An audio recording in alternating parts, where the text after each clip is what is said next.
Chers amis, bonjour. Nous sommes le samedi 4 novembre 2023. Il est 9h30. Quelques news de l'Arménie, de l'Artsakh et de la diaspora arménienne.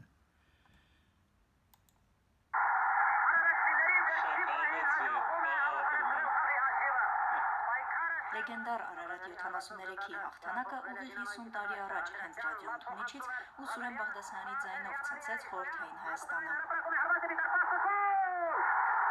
և դուրսը։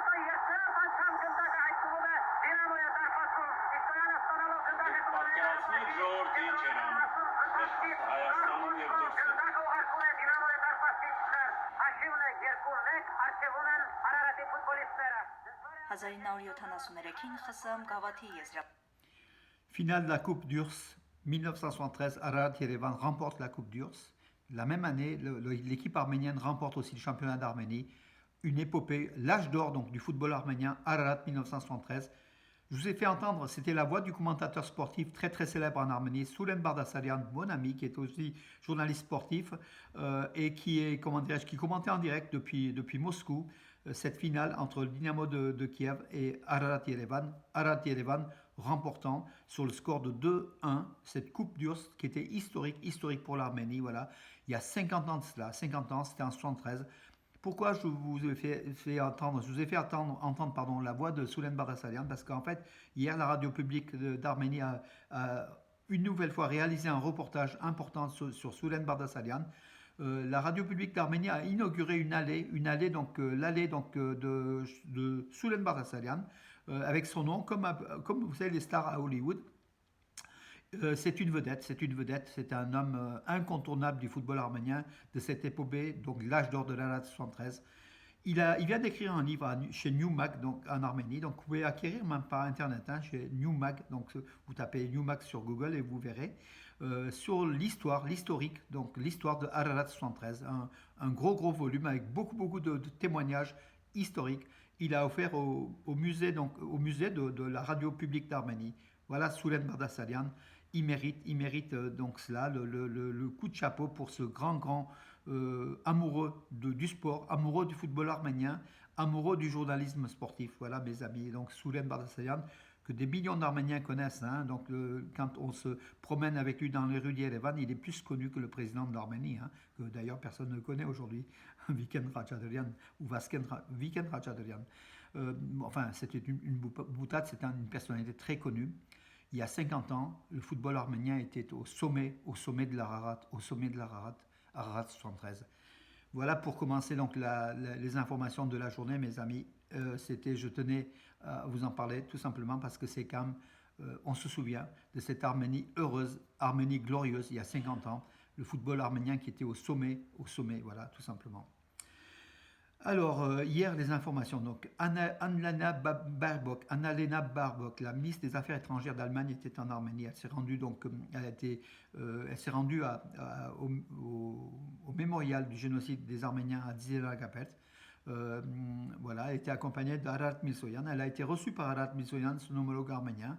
Elle a été reçue par Pachinian également, donc des hautes personnalités. Elle a rencontré aussi des réfugiés arméniens de l'Artsakh. Elle a rencontré aussi des contingents des troupes de paix de l'Arménie. Elle a fait beaucoup de choses en une seule journée, donc hier, en Arménie. C'était sa première visite en Arménie, en fait. Après, elle se rendra donc à Bakou, donc sans doute aujourd'hui.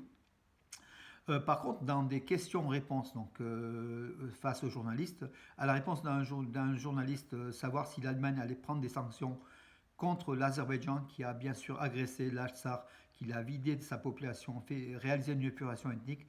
Elle a dit non, on va aller vers la paix, donc voir la paix entre l'Arménie, on va soutenir la paix entre l'Arménie et l'Azerbaïdjan, et puis on va aider l'Arménie à se rapprocher davantage de l'Union européenne. Voilà, elle a un petit peu érodé, donc esquivé la question des sanctions contre l'Azerbaïdjan. Or, il y a quelques semaines cela, elle pensait comme pas mal de politiques en Europe que la sanction serait efficace contre Aliyev. Voilà. Un petit retournement de situation, mais en tout cas, voilà, donc elle est arrivée en Arménie. On verra aujourd'hui ce qu'elle dira à Bakou. Bien sûr, elle va dire la paix, mais en fait, il n'y aura pas de paix s'il n'y a pas de franchise entre les deux États, entre l'Azerbaïdjan et l'Arménie. D'ailleurs, Ararat Mirzoyan a affirmé que l'Azerbaïdjan ne désirait pas réellement la paix, puisqu'elle fait traîner toutes les choses, toutes les négociations. Voilà. Alors, Arat Mizoyan, le même Arat Mizoyan a reconnu hier, alors c'est étonnant, hein, on reconnaissait 140 à 150 km² de territoire souverain de l'Arménie occupé par l'Azerbaïdjan dans la région de Sevlich, donc dans le Vayotsor, dans le Sunik par l'Azerbaïdjan, et puis une partie dans le Guéral Kounik.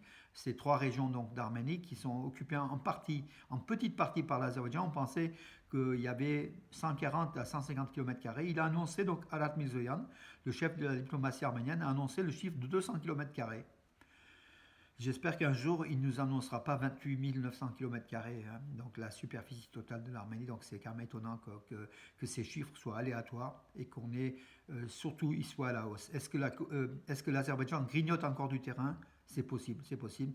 Ce que peut-être le gouvernement arménien essaye de cacher ou de ne pas vouloir nuire aux négociations de paix en mettant en exergue cela. Voilà.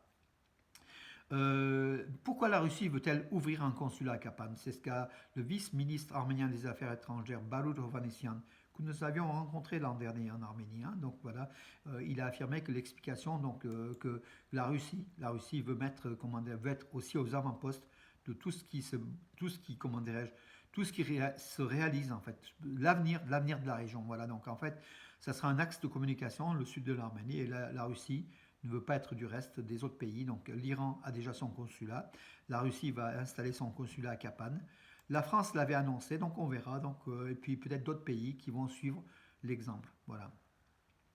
Alors, que dire d'autre? Oui, Garen Khachanov est en quart de finale, donc l'arméno-russe est en quart de finale du tournoi Masters Rolex de Paris, en ATP 1000. Voilà, il va affronter Stefanos Tsitsipas, le grec, qui est a priori plus fort que lui. Hein. Donc voilà, s'il fait un exploit, il est en demi-finale. On verra. Donc je crois que c'est aujourd'hui ou demain je crois que c'est aujourd'hui le match. Voilà. Que dire d'autre, mes amis? Ben, écoutez, je crois que j'en ai fait le tour de l'actualité hier. C'était surtout donc sur cette visite de la ministre des Affaires étrangères donc d'Allemagne en Arménie. C'était l'événement du jour. Donc voilà, on attendait beaucoup de ces déclarations. On est un peu déçu par le fait qu'elle n'ait pas condamné ouvertement l'Azerbaïdjan, mais pouvait-elle le faire puisqu'elle se rend à Bakou aujourd'hui? Donc, le point d'interrogation. Elle essaye de ménager aussi les positions de l'Europe et de l'Allemagne qui essayent de. D'ailleurs, par rapport au gaz azéri, elle a une question. Elle a répondu qu'elle ne. Comment dirais-je? Que l'Allemagne désirait toujours continuer, quoi, qu'elle n'allait pas remettre en question l'approvisionnement du gaz russe du gaz russe, c'est-à-dire du gaz azéri, bien sûr russe, pour l'Allemagne. Voilà mes amis, les affaires repartent, on me sonne, le chien aboie, c'est signe qu'aujourd'hui, donc j'ai des rendez-vous mes amis.